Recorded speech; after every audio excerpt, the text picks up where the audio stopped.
The MIT Sloan CDO office. In this role, she works with all Sloan graduates to provide career guidance related to job search strategies, career transitions, networking, and interview preparation, and how to develop effective resumes, cover letters, and LinkedIn profiles. Bryn has been at Sloan since 2006. She has over 20 years experience in employee relations and recruiting, and Bryn holds an undergraduate degree in journalism from the University of North Carolina and an EDM in higher education from Harvard University Graduate School of Education. So thank you.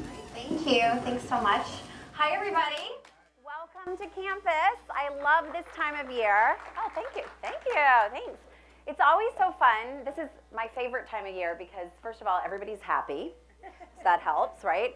And then it's just, it's also easy. I've been here for a decade now, so it's fun to see some old familiar faces. I don't know if my mic was on when I was out in the hall. I just saw two people I hadn't seen for about 10 years. So that was fun. So thank you for joining me today. I'm really excited to be a part of your alumni reunion. So let's kick it off. I assume that most of you are here because you're willing to think about, or you're ready to think about your next steps professionally. So maybe you're in the midst of a career transition, or maybe you're thinking about one in the near future. Maybe you are thinking about moving internally within your current company. Maybe anybody thinking about retiring soon? Actually, don't look that seasoned yet. So, but maybe, you're thinking about what do you want to do in your next chapter, okay? Maybe you just want some free career advice. That's fine too. So I have designed today's session to be relevant to any of you, no matter your age or stage. We're going to be talking about very basic principles of career management that will serve you well throughout your career, okay? It's going to be a little low tech. It'll be very interactive, low tech, high tech, as you'll see in a moment. But you're going to leave here today at 2 o'clock with steps that you need to know, that you will be able to take in order to effectively position yourself for a career move, a career transition, okay? So let's kick it off. One of the ways I want to involve you today is actually by doing something interactive. It's a fun interactive activity. So we're going to use a polling system called Poll Everywhere, which was designed by a Sloan alum. So what I want you to do is take out a mobile device, either a phone, tablet, or your laptop, okay? And for those of you who have your phones, you're going to send a text message to this number, 22333. 2 2s, 3 3s, okay? And in the body of the text message, you're just going to write my name, Bryn, B-R-Y-N. Capitalization doesn't matter. Spelling does, right? Anybody using a web browser? I can tee you up that way, or are we okay? Yeah, good? All right, now when you do this, you're going to see that you joined my poll. You should get a confirmation that you're part of my session. Everybody good? Questions? I'll give you another few seconds.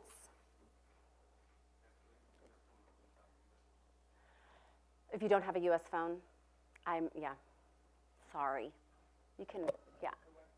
Oh, go to the web. That's right, go to a web browser. Thank you. So over here, pollev, POLLEV.com. Up here on the left, / and then my name, Bryn. And you should instantly be able to see my poll. Okay? So I just want to vote. I want to get to know you guys. I want to get a sense of the room here, right? Everybody on? I'm gonna go on. So I'm gonna start with a softball question. What year did you graduate from MIT Sloan? Now, make sure you are putting in this letter, A, B, C, D, E, or F, all right? If you're a guest, yep, look, see, we have people voting. So just so you know, this is anonymous, and I'm not gonna be able to see any of your data, and you're never gonna get a follow-up text message from Poll Everywhere. And standard text messaging rates might apply. I forgot to say that as well. So look at this. Looks pretty even. If you're a guest, just obviously go to the closest year that aligns with where you last graduated. Awesome. So 2003, I think 25 year is killing it at this part. Okay, now you're neck and neck with 5 year. I don't know how many people in the room, about 26 have responded so far. Do you mind counting? Just, yeah, thanks. Okay, so I'd actually thought most people would be 5, 10, 15, but it looks like we have a healthy batch of 1 years and 20 years as well. Cool. So this was just kind of a softball for you to figure out how to use it. So this is fun. Now I want to get some data, okay? So let's go to the next poll. How would you describe your current professional situation? Employed yet actively seeking, A. Unemployed and actively seeking, B. Satisfied for now, might be looking in the future, C. Looking to advance within current company, D. Retired and thinking about a new chapter, and none of the above here for the free career advice. I actually have somebody who entered F this year.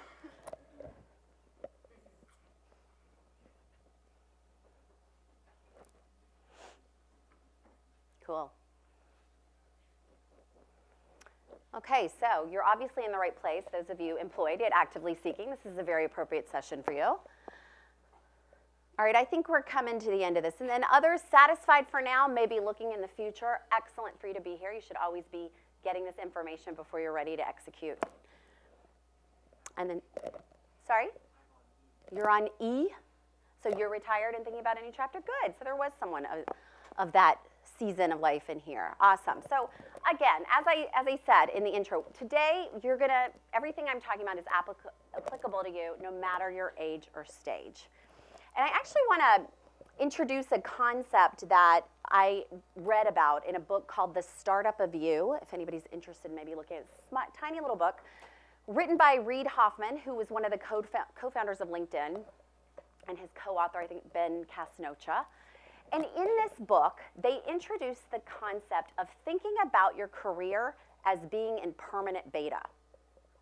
And I love that idea because I think that no matter how old we are or how long we've worked, if we consider ourselves a work in progress and we think about investing in ourselves, challenging ourselves, giving ourselves opportunities where we can grow and stay intellectually stimulated, that's really key to being fulfilled professionally. So I'm going to ask today that you kind of take that mindset on, the mindset of keeping your career as being in permanent beta, okay? All right. So, ready to dive in? To frame our discussion today, I want to start with this excerpt from the literary classic Alice in Wonderland by Lewis Carroll, all right? And I'm going to give you a second to read this. In this, scene, Alice is going down a path, and she sees the Cheshire Cat in the tree, and this exchange happens. I'll let you take a look at it.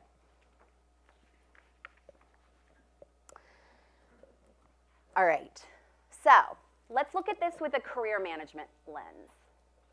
I would venture to say that most of the people in this room have been managing their career either passively or reactively thus far, meaning you haven't really been thinking ahead or plotting your direction, okay?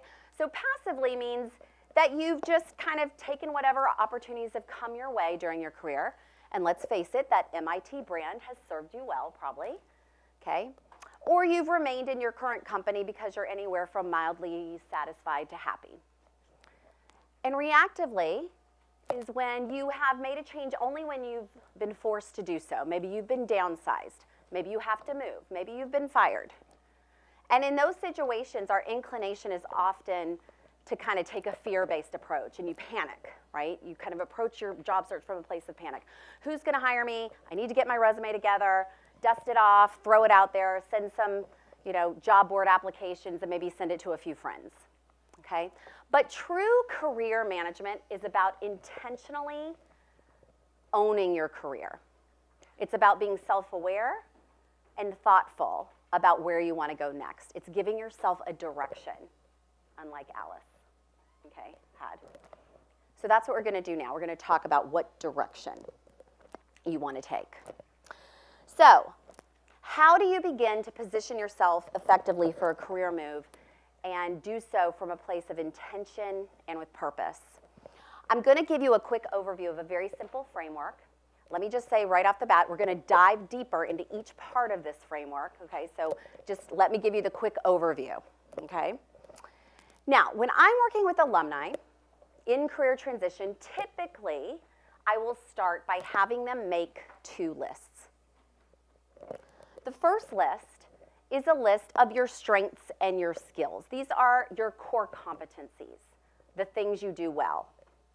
Now, in a moment, I'm actually going to show you a set of questions that I use in order to drill down and filter out the core competencies. But essentially, you're going to scan your work history. You're going to think about, when have I added value? What results have I produced? How have I had a positive impact? And from there, you're going to filter those skills that you were leveraging in order to bring about those wins, those successes, okay? And with this list, you'll flesh it out, and then you'll cross out the stuff you don't want to do anymore. Because let's face it, at some point, you're ready to leave some skills behind, right? All right, so that's the first list. The next list I call the required desire list. Essentially, it is a list of what you need, right, what you require, as well as what you prefer, what you desire, given your age and stage of your career, okay? And this is not a list about the work you're going to do. That's the first list, the skill set you're going to leverage. This is a list about kind of the aesthetics, if you will. What is going to give you a satisfying work-life flow? So things you might want to consider: compensation, right? What's my market value? What are my comp goals? We're gonna drill down on this more later. So commute, right? I work with alums every year who want more time with their families and don't want to be in a car for 2 hours on end. Culture of the company, size of the company, scope of your role, having autonomy or not. So these are the things that go into this list. And then with this list, I have you prioritize it in terms of what is most important to you at this age and stage of your career. And this is important because these things will change over time, right? What was most important to you 20 years ago is likely not the same now, all right? And there's another piece to this circle, which is really getting in touch with your values, and we're going to drill down more on that later. And by this, I don't mean like your morals or your ethics. I actually mean who you are as a person. Values are pretty intrinsic. As defined by Webster's dictionary, I have a definition here. They're that which belongs to the essential nature or constitution of a thing or a person, okay? So it's part of who you are, and clarifying your values helps identify what's important to you. And that will be obviously salient as you move forward, okay?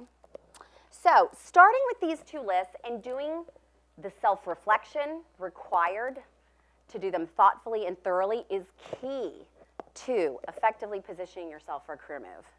Do you see why not a lot of people do this? It's hard work. This is groundwork, and most people dive into that career move and that career transition instead of laying the groundwork. All right, so what I have found, however, is that when working with hundreds of alumni over the past 18 years, is that you are going to be most satisfied when you are doing work that leverages your skill set, either your natural or your trained skill set, or you're doing work that you're good at, and when that work meets some, if not all, of what you need and what you want, okay? And then there's a third piece to this, which is also the opportunity should give you the chance to feel like you're growing or you're staying challenged. That's that permanent beta concept. Those 3 things are really the recipe for professional satisfaction.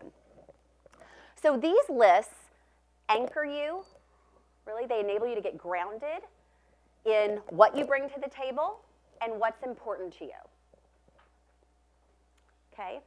So they help you be proactive in thinking about it. So rather than being reactive, as in my fear-based example, right? Rather than thinking, who's going to hire me? What should I be wanting? What should I be doing at this age of my stage? You're actually taking stock of yourself, and you're thinking about this in a proactive way. This enables you to approach a career move from a place of strength rather than fear, right? You're being intentional.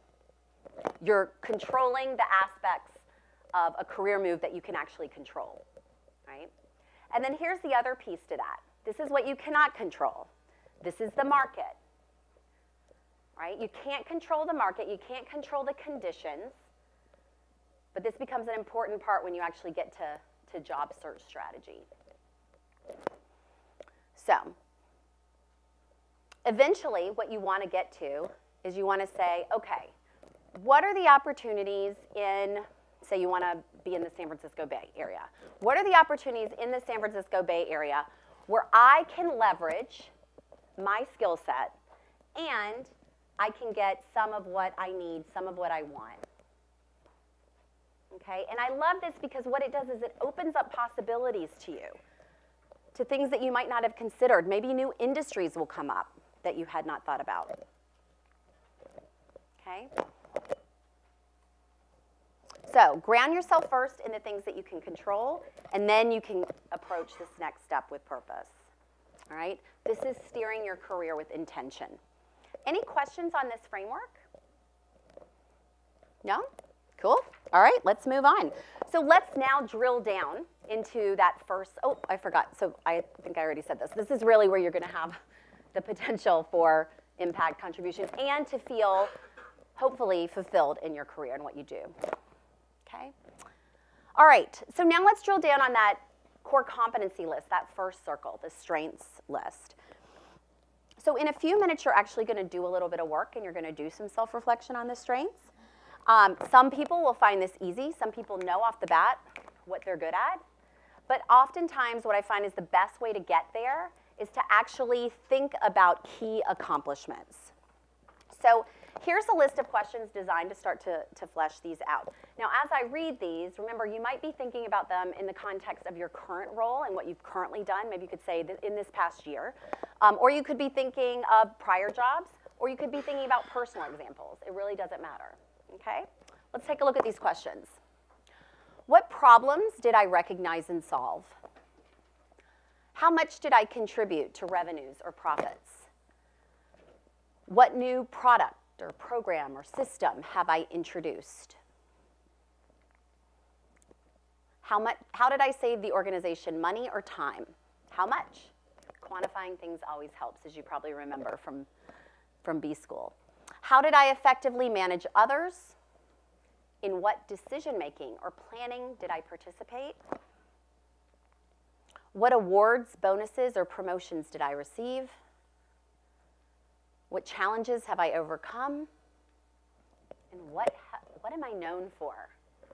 It's a good philosophical question to chew on. Okay? Now, when you answer these questions, what you'll find is you'll probably start to see some themes. And again, you'll have these slides, or you can take pictures of it, but you'll have the slides afterwards, all right? And then what I do is with people, we'll start to kind of filter down on those core competencies. And typically I think about your core competencies as being in 3 buckets. So you have some technical skills, right? The hard or soft skills like data analysis and strategy or leadership, management. Then there's knowledge, right? Maybe you have an expertise in an area, distressed debt, lean method. And the other piece that could be considered a strength is actually a trait or an attribute you might bring. You're highly adaptable. You're emotionally intelligent. So those are all things that you can take and you can look and maybe bucket those out. But those kind of give you a full view of what you bring to the table. Okay? Any questions on strengths? All right, so now we're going to do some work. So, you know, you're all, or I assume you're all very busy and you lead very busy lives, right? And oftentimes we're so wired to do that we don't take the time to just be. So I'm going to give you a little time, the luxury of time to start thinking about this list while it's in your head. So here's what we're going to do. I'm going to give you about 5 minutes to go. Well, I'm going to put those competency questions back up on the screen, and I want you to just answer the ones that resonate with you. Is everything okay? Okay. All right, we'll wait till then what I'm going to have you do is pick one of those skills, and again, you can answer the questions, distill the skills, break them out into traits, knowledge, technical skills if you like. And then you're going to choose one of these and outline a quick story, so further flesh out the example that you came up with, okay? Where you are showing how you use that skill successfully and the impact it had in the past, okay? Let me make sure, let me check my list here. So I'm going to give you 8 minutes in total, 5 minutes to do some questions. Then I'm going to tell you when 5 minutes is up, and you're going to pick a skill, and you're going to have 3 minutes to flesh out a story. Okay? Everybody cool with that? You should have pads. Thank you. There's pads there for you to do your work. All right? Everybody ready? Cool. Go forth. I'm just curious, was this easy, hard? What was that like? Did the questions help? Yeah? How many of you kind of found you were able to pull out some themes easily? Yeah? Okay. All right. Cool. Yes, of course, Ricardo. I could pinpoint several. And how do you choose the best or the most important one, the one you can use? Yeah, so his question is, he got several skills. How do you choose which is the most important to you? I mean, that's a personal question. I would choose the ones that resonate with you. Remember, when you are, in the context of today's discussion, you're positioning yourself for a career move.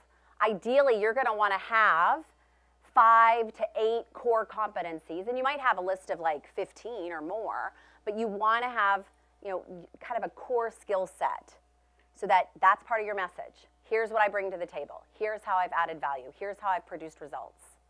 Okay? So it really is what resonates with you, and also, what do you want to be doing? As I said, you might have skills that you're really good at, and you're sick and tired of doing it. Take it off the table. You're not going to be happy. Okay? So whatever resonates with you. Yeah. All right, so now what we're going to do is we're going to share your strength, okay? I want you to partner up with someone next to you, but let me give you some instructions. So the purpose of this exercise is for you to begin to practice telling your stories and articulating your strengths to make them tangible for whoever's listening. So I always say to people I'm advising, your ability to move your career forward is going to hinge on how well you make your valuable tangible to others. So part of that is thinking about these skills, putting stories around them to put them in context, right? It's one thing to say, I'm really good at building partnerships.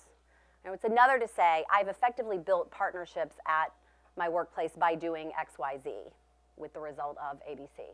Okay, so you want to make it tangible for people. All right, so here's what you're going to do here. We got to go here. All right, share that strength. So you're going to choose a partner, and you are going to have 90 seconds to tell your story. Here's another piece to telling a story. You can't go on and on and on. You got to be concise. Right? People will tune you out after about a minute. So I always say to people, if you're in an informational interview, or if you're just even talking to somebody at a dinner party or whatever, and you're going on and on and on, people will tune you out, okay? You literally have about a minute. And this is very true in interviews especially, right? And if you're going to go on longer, you need to check in with that interviewer. This might take a little longer. Is that all right, or would you like me to just wrap it up? So you've got to be concise and compelling. This takes practice. So this is what we're going to do now, is we're going to practice. So you're each going to have, I said 2 minutes, but I'm thinking 90 seconds for you guys, because I could see some people getting a little bored after my first 5-minute gift to you. So 90 seconds, and then you can I'll give you some time for feedback. And then you're going to switch, and the other person will share their strength, and then you'll give feedback, okay? All right. Please come back to the center of the room. I know it's hard to break away from good, compelling conversations. So, how did that process of sharing your value add, sharing your contribution go? What did you learn? 90 seconds is too short, for sure.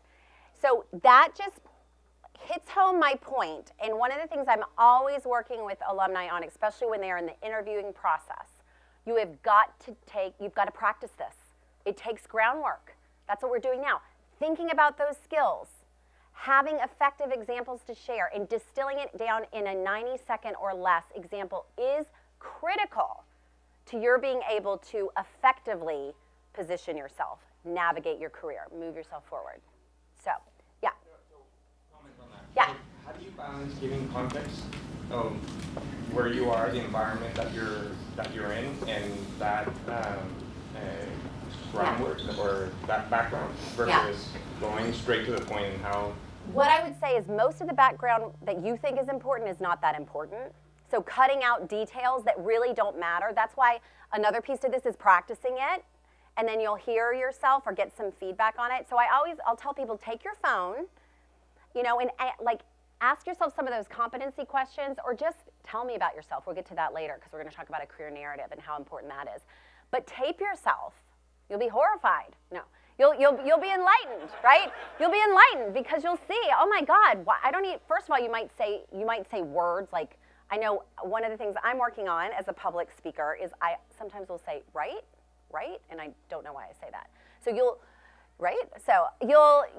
see that you can really begin to hone your storytelling craft. Yeah, I saw a couple other questions. I was just going to add a comment that it's hard when you focus on one thing. You feel like we focused on one aspect and not, but there are other things that I could do or strengths, and yeah. It felt incomplete. Like you weren't really introducing yourself. You're just telling this one little tidbit. Okay, so we're not introducing ourselves yet. You're just telling a story about your strengths. So, you know, maybe you guys felt like you needed to introduce yourselves before you set up. I get that. So that might have eaten into your time.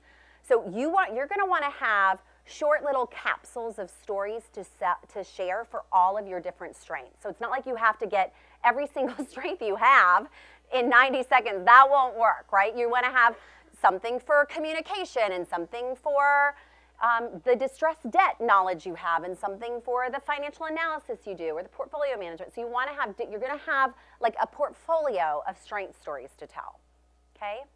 Yeah.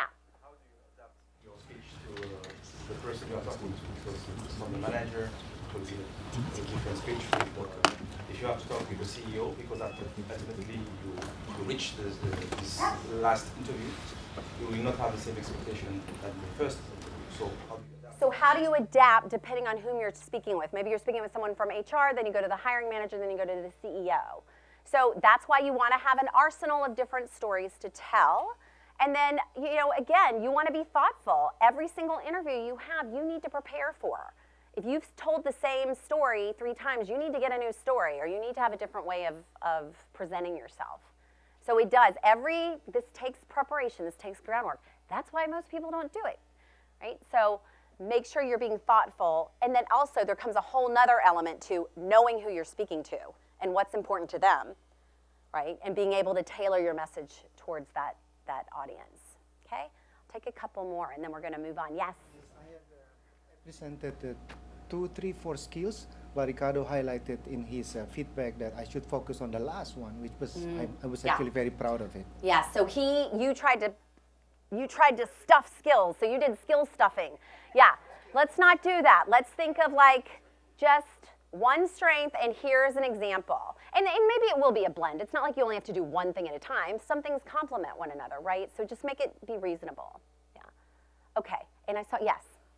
How do you balance out, when you're given the example, getting into detail? Right? Depending on your work, it might not be obvious to people what you're talking about. Yeah.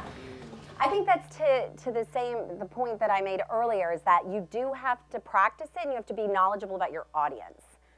If you're speaking with colleagues, or if you're doing something within the same industry, then perhaps that jargon, that lingo is not going to need to be explained. If you are trying to make a pivot to a new industry where it's not necessarily going to translate or be understandable, then you do need to spend more time explaining the context.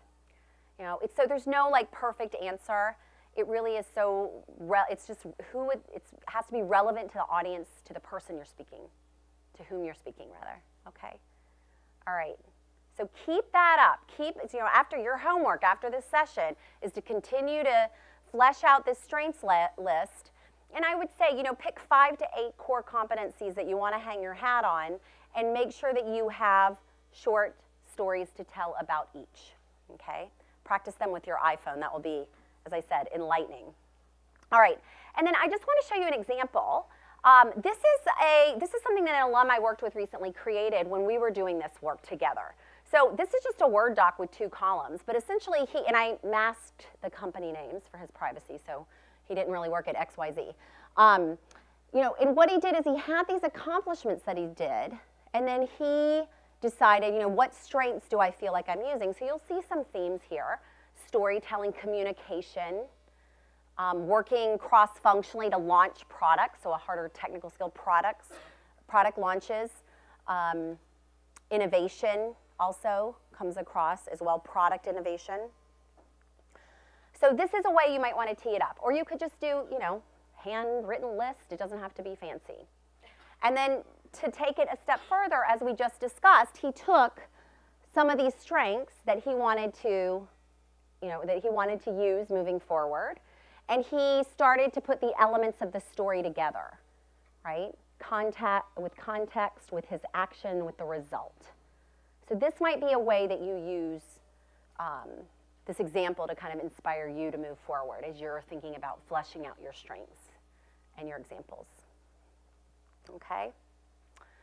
All right, now we are going to move to that second list, the required desire list. All right? Now, let me talk about some of the things that I typically see on this list. And I think what's important here is that you're going to figure out your own parameters for each one of these aspects. So, when talking about what do I want next, right? What is important to me? These are some of the things that typically come up. Location. I want to stay where I am. I'm grounded here. I'm rooted here. Or I'm ready to get the hell out of here. I want to go somewhere new, and I want to go to the West Coast, you know, or I want to go wherever. Commute. Work with tons of people in the Bay Area. Commute is always at the top of their list, or most always. Compensation, right? As I said earlier, you're going to want to maintain that market value and hopefully increase it unless you are making very different decisions, which is an option as well. But you want to know where you stand with that. I have a whole nother, by the way, I actually am doing an online webinar next week, next Thursday, on compensation conversations. So if you want to tune into that. Next Thursday, June 14th, 6 to 7, MIT Sloan Alumni Online, right, Ashley? Okay. Benefits, and by this I mean, you know, equity, long-term incentives, deferred comp. The company culture, the company's mission, the company's values. The company size. Maybe you want to go from big to small or small to bigger. The team, the colleagues you work with. The level of autonomy you have, the opportunity for career growth, that trajectory you're going to get. Travel. Every year I work with a handful of consultants, and this is top of their list, right? No more than 50% travel or 20% travel. And then any other lifestyle considerations. So for example, like having a flexible schedule. If you've got childcare or child, you know, if you have children or you've got elders that you care for, then having somewhat of a flexible schedule might be important. So think, you know, what on this list resonates with you? And anybody think of anything else? Anything else come to mind? Yeah. Resources? Resources. Yes, absolutely. P&L responsibility too. Yeah, for sure. Great. Anything else? Sorry? Your manager. Yeah, your manager, right. But yes, the person to whom you'll be reporting, maybe your influence or your ability to have a seat at the table, right? The scope of your role, but the scope of your influence, your level of influence. Yeah. Social impact, yes. So does the company's mission have some sort of social impact? I love it. Yeah. What about the skills you'll be able to learn? Yeah, I think that's sure. So going back to that permanent beta idea, right? I want to learn. You want to have, throughout your career, opportunities to grow and stay challenged. So does that present me with these opportunities to keep growing and stay challenged? Yeah, I think that's great. I thought I saw somebody else. No? Okay. Awesome. So what you'll do with this list is, you know, add those things that we just discussed if you want, and then look at each of them and create your own definition of what that means. So I want a commute of 45 minutes or less, or I want to be able to walk to work, or whatever. What does that mean to you? And then another thing, now that I'm looking at my notes, another thing is, you know, think about times where you have really been happy in your work, where you have been productive, you've been in a good groove. So what was going on with you then? Like, what was happening that that work so exciting, so fulfilling, that gave you a good work-life flow. I don't think there's anything called work-life balance anymore because we're all tethered to our phones, right? If you're like me, you get up, you check your email, you put out any fires, then you go work out or tend to your kids, get breakfast, then you go to work, you take some personal texts during the day to keep that part of your life humming, right? Then you go home, maybe you have family time, dinner, kids down to bed, and you check email one more time before at night, right? So it's a work-life flow. What is going to give you a work-life flow that's manageable for you, that's satisfying for you? This is what is on this list, okay?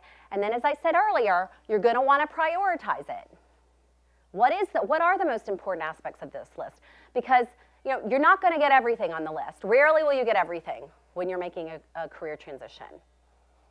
So you want to think about what's important. And this really is great because it can serve as a touchstone for you when you are evaluating opportunities. So say you're thinking, I could go this way or that way. I could look at this path or this industry or this. Maybe you frame it based on the required desire list. Or I've worked with alums before who are managing multiple offers. And in each one of those offers, they're going to be using skills that they want to be using. So then the decision is, well, what's going to give me the most of what I need and what I want at this age and stage of my career? So that's why this list is important. Okay? Any questions on this required desire list before we move on? Any comments? Yeah. I think for most of us, we're thinking we would want to have it all. So how do you go about going through the list and prioritizing, selecting? I mean, I'm thinking maybe, okay, I'll sacrifice some of these lifestyle consideration for a very big compensation. Do you do that, like pairwise comparison? Kind of. Actually, let me go to my next slide because I'm going to show you what another alum did. And here's it's not like you have to have 1, 2, 3. So what this alum did is he prioritized it according to 3 stars, 2 stars, or 1 star, right? So what is most important to him? So for him, he took these things off this list. Location, obviously he wanted to stay in the Boston area. He had his comp. He wanted to be, easily accessible to public transportation, have autonomy and flexibility. Those were the most important buckets, So maybe you don't have to 1, 2, 3, 4, 5 it. Maybe you say these 5 things seem to be most important, and then you just have to take it at what is the actual opportunity in front of you. Part of it's gut, part of it is this list, part of it is using your skills. There's no perfect way to do it, but maybe this makes it a little more, digestible when you think about you don't have to rank it in numbers, right? Someone last week, I did one, and he came back with high, medium, and low, So, yeah. Numbers can help because I did exactly the same exercise at the end of my MBA with my wife. We chose financial cities in the world, our criteria, and we put points. And we decided we went finally to where we have most points. And it was the same, but I think it helps to have the numbers because some cities were really close, and the fact that I had numbers helped to decide. So I think it's something that you can do with numbers.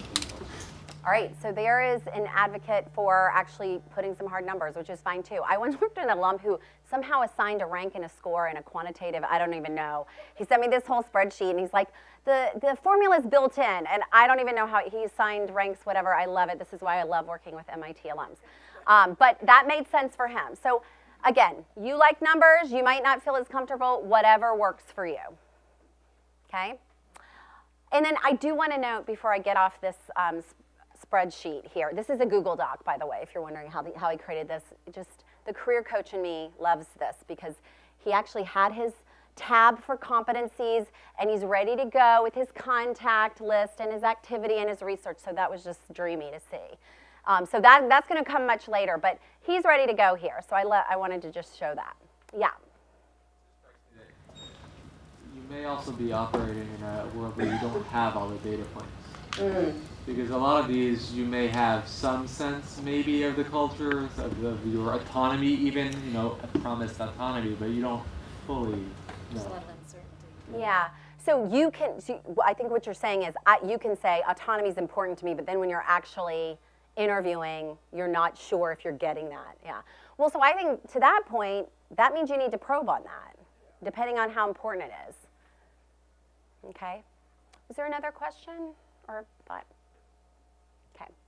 So we're not going to spend time, like I gave you the 5 minutes work on strengths. We're not going to spend time doing that because I want to get to something else, which is values. But take this list, take these aspects, these facets of it, continue to flesh it out, and then try and put some sort of weight or prioritization on it, okay, to move forward. Yes? Going again with the uncertainty, one that I find difficult to measure is growth opportunities, right? Like how do you know that, and how do you balance whatever is going to be, like maybe this is a great opportunity for the next year or 2 years, but in the long term, how do I balance the short term like growth to the potential, like should I see my career, I mean obviously I don't know, like should I see it as a 40-year career where this is just like 2 years about it, or should I be thinking about the next 5 years? And that's the part that I'm conflicted. Yeah. Well, okay. So thinking about growth opportunities within the company. Okay, I would not. So we don't live in a world anymore where people stay at companies for 40 years. You know, I remember when I first became the alumni advisor 6 years ago. If someone called me and they'd been at their job for less than 2 years, I would be very concerned about them making a move. And now I don't even think about it really. I mean, 6 months at least. Come on, people. Right? But I mean, I still prefer 2 years, but I'm old, right? So that's just what I know. Here's what I would say to that. If the opportunity presented to you is gonna keep you challenged and growing in the short term, then I think that's all you can ask for, right? And again, going back to that concept of thinking about your career as being in permanent beta, you don't have to see yourself there 10 years from now. You don't have to see yourself from there even 5 years from now. I can't believe I'm saying that. Times have changed so much, guys.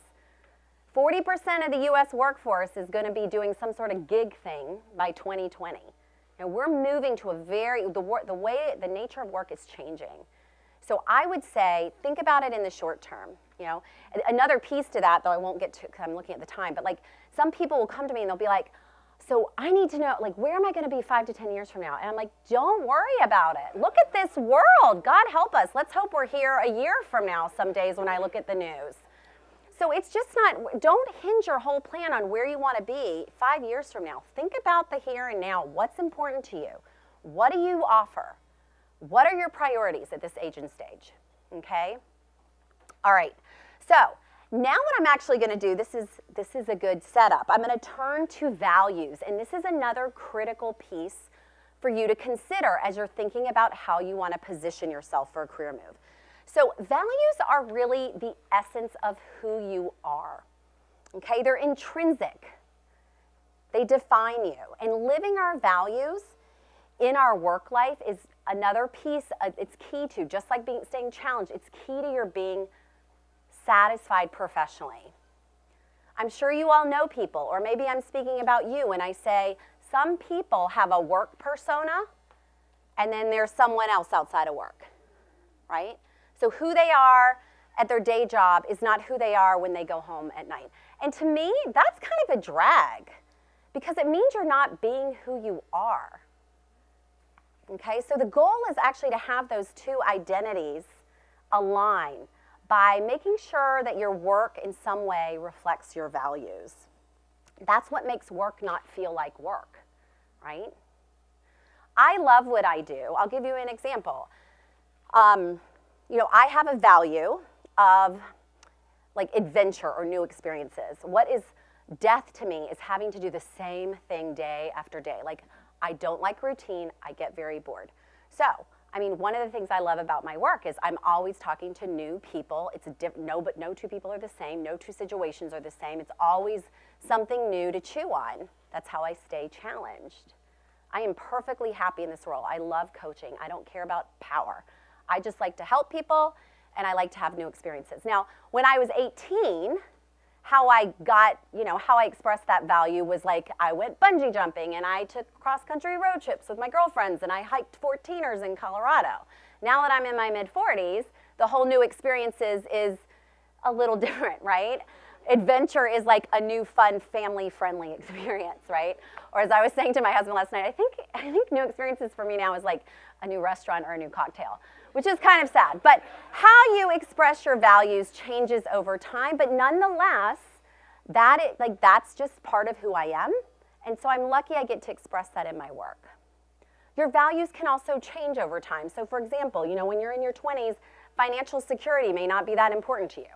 Once you have responsibilities and kids or a family, that becomes a little more important, right? Health.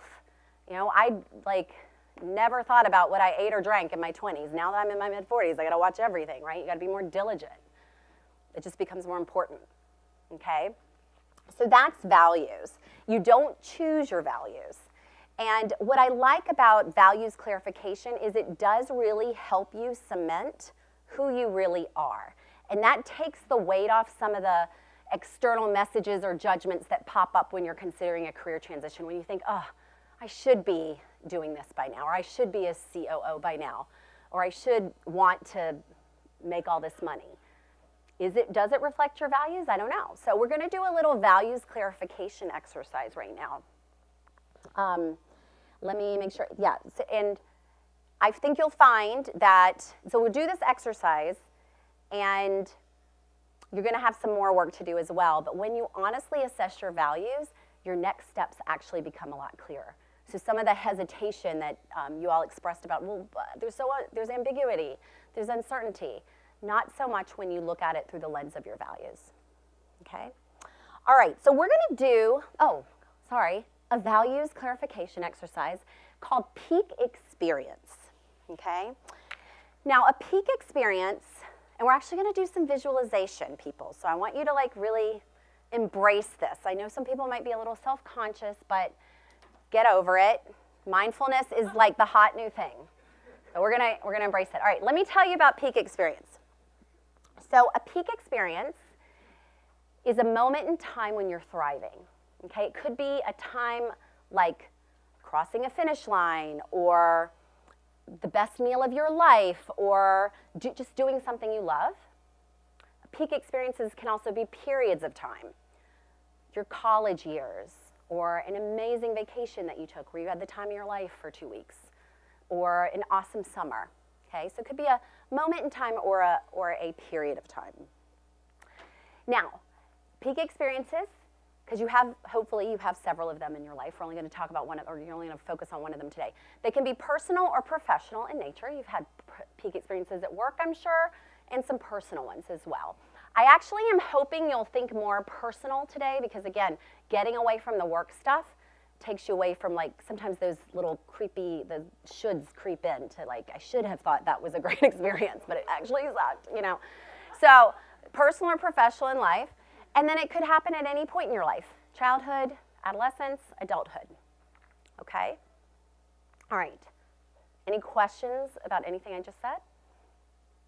All right, so we're gonna visualize. And so here's what I'm gonna ask you to do. I'm gonna ask you to just get comfortable in your chair, have your feet on the floor so you can feel your feet. Just go with it. We're mindfulness, we're having a mindfulness moment. This will only take a minute, okay? It's not gonna be long and painful. And I'm just gonna talk you through it. So it's only gonna be a minute, so don't be wondering when the hell is this gonna be over. You're gonna enjoy it, all right? Now, I'm just gonna ask you to close your eyes, okay?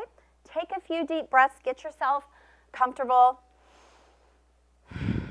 Try not to feel self-conscious. You're in your own world, nobody's looking at you. Take a couple deep breaths.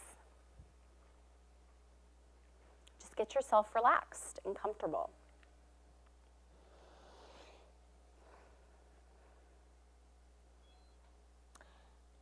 And I'm going to ask you to visualize a moment in time when you felt fully alive or on top of the world. A time when you were completely yourself.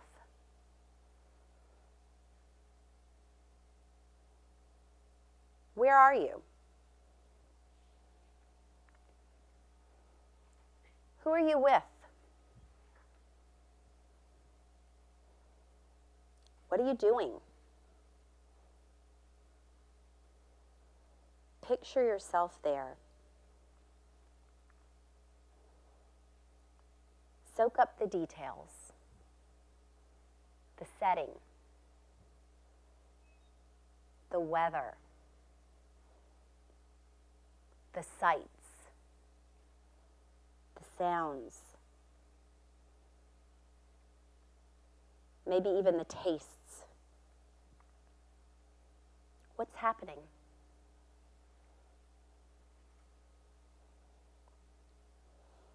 Experience this special moment in time as if it was happening again.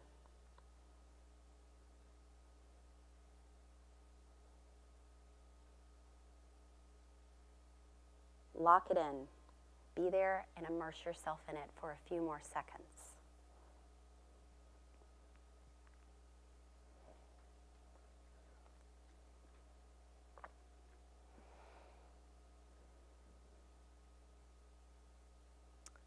And when you're ready, I invite you to open your eyes and come back to the front of the room. So I saw a lot of smiles, so I'm happy. I hope that wasn't too painful. Actually, it should have been the opposite of that. Right? Okay. Let me ask, is there any brave soul who would like to share their peak experience? Yes? Toro? Yes. Okay. When I was welcome in the Singapore Airlines suite class. When you were welcomed into the Singapore Airlines suite class. Tell me what that was like. What was Prince of country. it? Felt like what? I feel like a prince. A prince? Yes. Okay, so there was some prestige about it. Uh-huh. You felt important?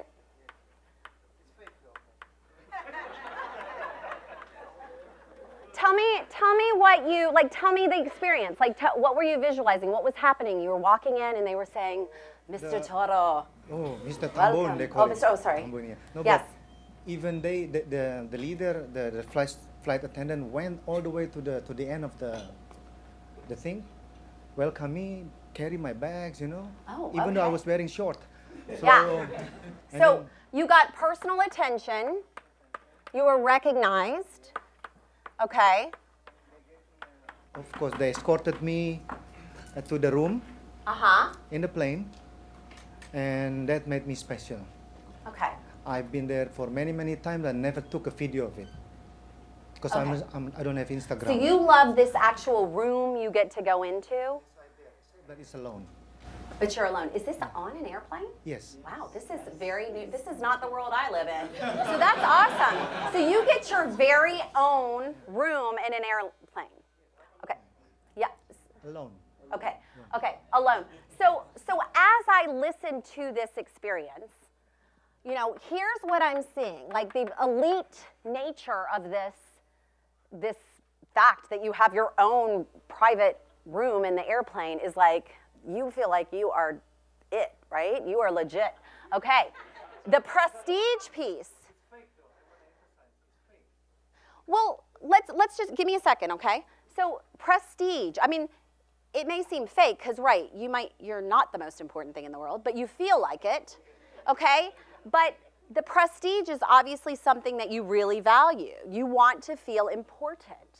You want that personal service, that personal recognition. You know who you are. They probably know exactly what you like to drink. They want to serve you, so you love that high level of service, okay? And the recognition is probably important to you. Now, I'm going to bet this in some ways reflects your values and who you are. Let's talk about this, though. Let's talk about this because this is an experience you chose. I didn't want to You have chose. this, but I enjoy. So how I, Well, remember, though, you didn't want, but did you think you should be thinking about that as a peak experience? Because this is I cannot help. again, I set it up. What's the time you felt on top of the world? So it may, and don't, like, okay, so maybe you're thinking people are judging you. Yeah. No? Okay. Like, it is what it is. I mean, this is what I mean. When I say your values are intrinsic, this is part of what you like, who you are, okay? I mean, it's just kind of, so if you actually take these peak experiences that you've had, which we're gonna do in a minute, you'll find that if you kind of take elements out of them, that they will reflect part of who you are, the essence of who you are. So, but let me take that. Let me just probe a little bit more. So I feel like I live in two different worlds. You work for a nonprofit. Did you ever work in a prestigious big position? Always. Okay, so you always did that. Okay, so values change over time. How you express your values change over time. Nevertheless, you liked this, right? So, I mean, let's just own it. I would just own it. And let me say this, and it's okay. And actually, sometimes doing this can be a little emotional, so I don't mean to. I know, and I don't want, so that's why I really don't, I want to be respectful. Give me 1 second. What I would say is, maybe the nonprofit world isn't working for you, because maybe this is part of what you miss or you like, right? So if I were to be coaching you, I would be asking you questions like this. I mean, we can't do individual coaching, but we would probe more on this. I so appreciate your being honest. And did you want to add a... Would like that, yeah. But it just could be that value is not that important. So he would rather choose to be at a nonprofit. I mean, this is something that all of us would like, but it's... Great point. So she's saying, who wouldn't want to have their own private room and air? But that'd be a pretty big experience, right? Good point. Does this mean this is who you are? No, right? But it could be part of who you are and part of what you've loved about your life or your former jobs. Elements of this. Give me 1 more second, okay? Let's take one of these and do these words I've written: elite, prestige, important, high-level service, personal attention, recognition. Just which one do you? Since now I'm worried you hate all these things, but which one, like, just pick one that you hate the least. I don't know. Yeah. The elite. I don't want to be so exclusive. But you hate the least elite. Okay, let's not choose elite. Give me one. Choose one word for me. Just play with me here. Let's just play. Okay. Important. Good. Okay. Important. Give me some other words. When I say important, being important, just give me what words or phrases come to mind. Useful. Useful. How useful I am in the suites. Useful and sorry. In the suites class. Don't worry about that. Okay. Just think about the word important. The word, okay. Important. What does important mean to you? Useful. Useful. Yeah. Helpful. Helpful. Yeah. Let him do it. Okay. All right. No, yeah. Resourceful. Resourceful. Yeah. Okay. Anything else?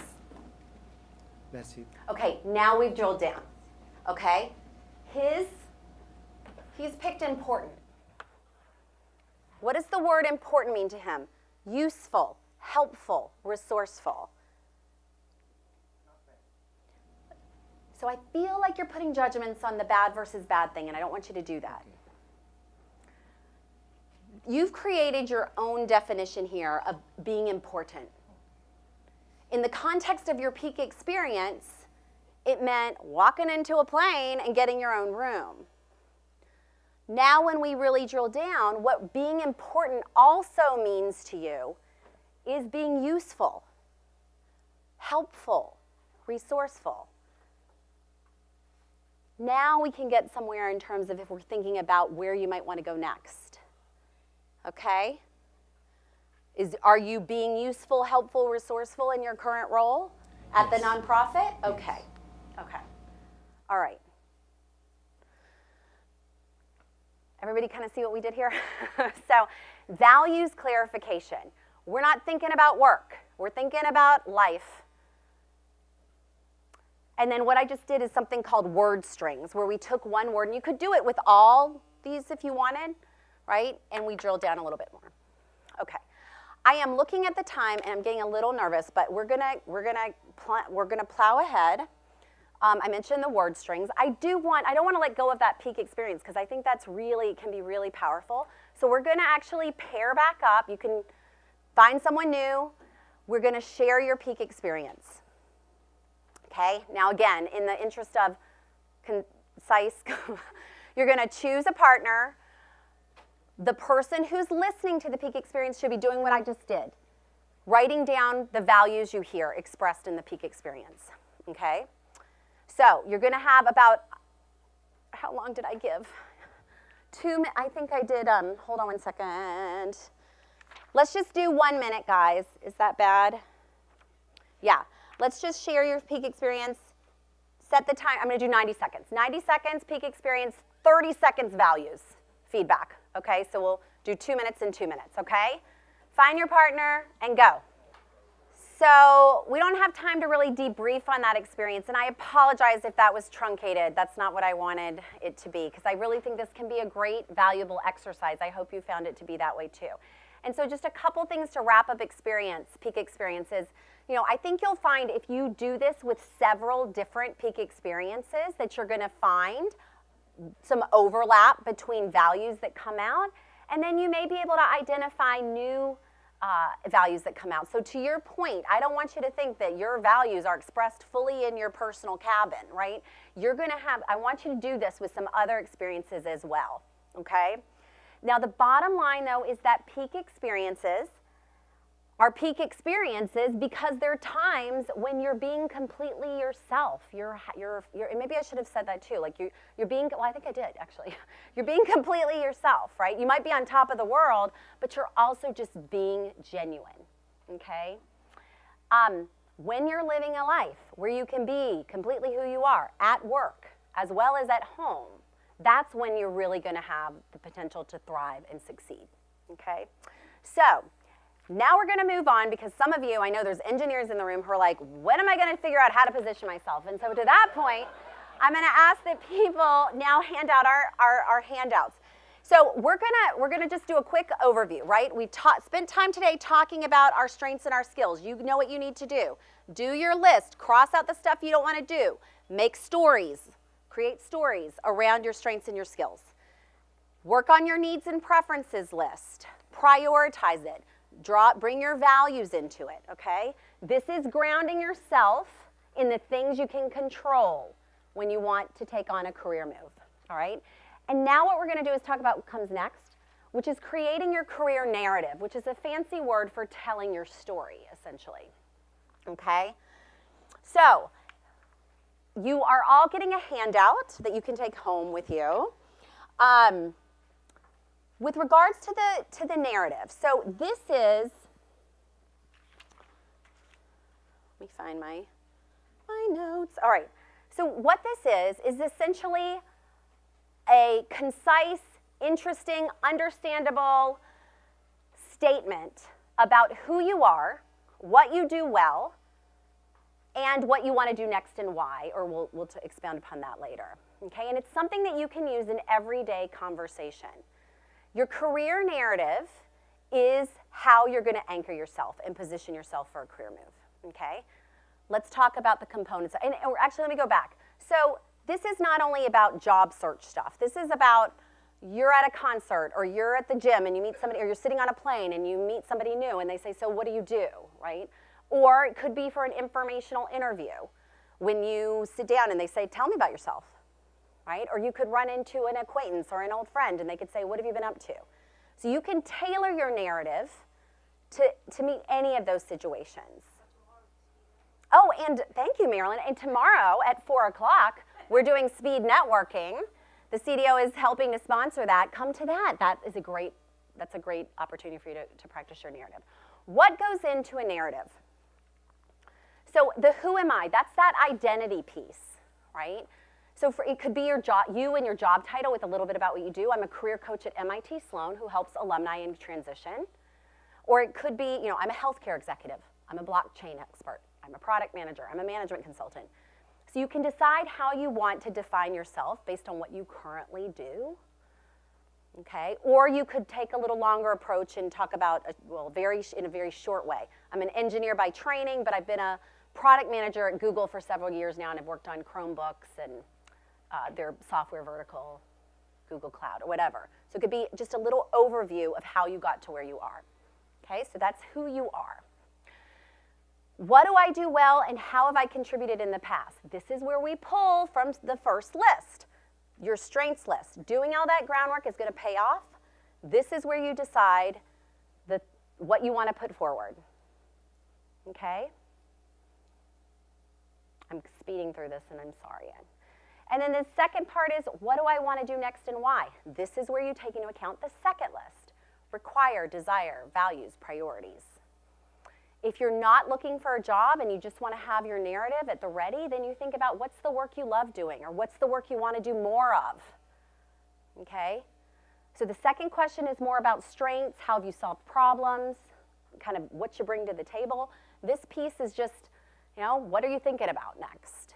You can be very specific. If you are in transition, you might say, I'm starting to explore new ways to leverage my expertise in finance, but do so in a smaller, more nimble company, such as fintech.